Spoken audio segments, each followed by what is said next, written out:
చిరిగిన గుండీలతోటి చేతుల పైసలు లేకుండా మనం ఎంత ఆకలితో అన్నార్థులతో ఇబ్బంది పడుతున్నామో మనందరికీ తెలుసు.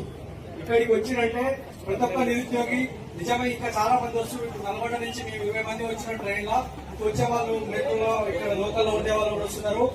కాబట్టి ఎంతో మిత్రులారా మనం కొట్లాడకపోతే ఏదో మనకు ఒక లీకులు ఇస్తారనమాట.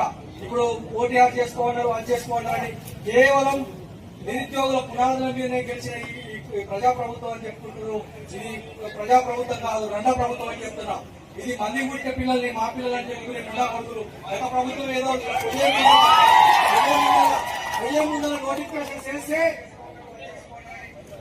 పోతావురో రేవంతు, నువ్వు మా ఉసురు తరిగి పోతావురో రేవంతు, 2 లక్షల ఉద్యోగాలని ఈ నిండముంచి నావురా పోతావురో రేవంతు, మా ఉసురు తొలగి పోతావురో రేవంతు.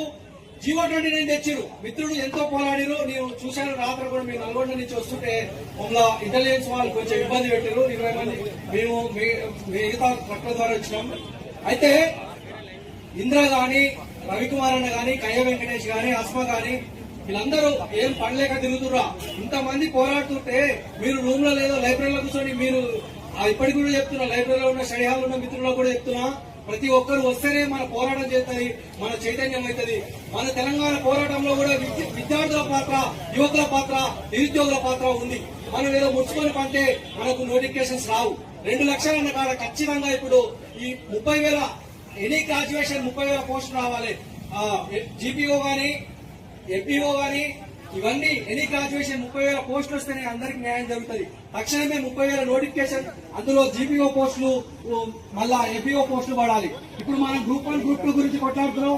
మొన్న కొట్టిన పోస్టులలో మొత్తం 800 మంది ఆల్రెడీ ఎంప్లాయీస్ ఉన్నారు. కాబట్టి మనం తక్షణమే కొట్టాల్సింది ఏంటంటే ఎనీ గ్రాడ్యుయేషన్.